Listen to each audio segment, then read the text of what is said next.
Right form of ভার্বে এই ৩টি common নিয়ম থেকে প্রায় প্রশ্ন আছে যে কোনো সেন্টেন্সে যদি নট থাকে, অ্যান্ড নট থাকে, বাট নট থাকে বা ৩টে যেকোনো একটি থাকে, তবে কোন সাবজেক্ট অনুযায়ী ভার্বটি হবে। আমরা একটি রুলস মুখস্থ করে নিয়েছি যে কোনো সেন্টেন্সে যদি নট, অ্যান্ড নট কিংবা বাট নট থাকে, তবে প্রথম সাবজেক্ট অনুযায়ী আমরা ভার্ব বসাবো।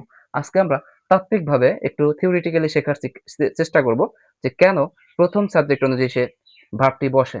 আমি ৩টা সেন্টেন্স লিখলাম, এটাকে ব্যাখ্যা করব। প্রথম sentence, it is I not you am অথবা ইজ রেসপন্সিবল। একটু অর্থটা পড়ে নেই।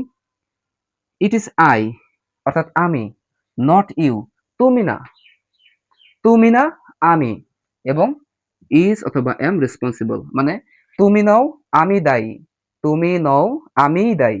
একটু প্রেসার হবে, মানে তুমি নও আমি দায়ী। তাইলে এই সেন্টেন্সে আসলে মূল কাজটা কে করতেছে? মূল কাজটা করতেছে আই, ইউ না, সে কাজটা করতেছে না। তাকে তো আমি নট যোগ করার সাথে বাদ দিয়ে দিলাম বাক্য থেকে।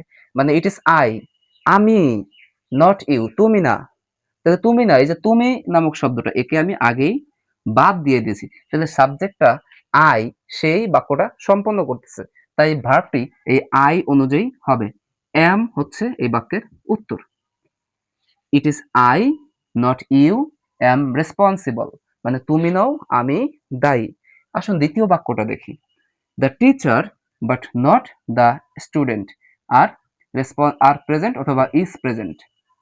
The teachers but not the students মানে শিক্ষার্থীরা নয় শিক্ষকেরা, শিক্ষকেরা, শিক্ষকেরা প্লুরাল, শিক্ষার্থীরা নয় শিক্ষকেরাই বর্তমানে অবস্থান করতেছে।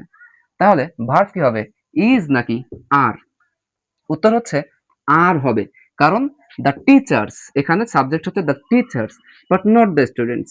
স্টুডেন্টদেরকে আমরা বাদ দিয়ে দিয়েছি, যে শিক্ষার্থীরা নয় শিক্ষক উপস্থিত আছেন, তাই শিক্ষক অনুযায়ী ভার্ব হবে। যেহেতু টিচার্স প্লুরাল, ভার্ব হবে plural. Third example, Antu not and not his collaborators has অথবা হ্যাভ ডান দিস মানে অন্তু এবং তার সহযোগীরা নয়, মানে অন্তুর সহযোগীরা নয়, অন্তুই কাজটি করেছে। যেহেতু অন্তু কাজটি করেছে, তাই হ্যাজ হবে এই প্রশ্নের উত্তর। আশা করি বুঝতে পেরেছেন। Thank you so much.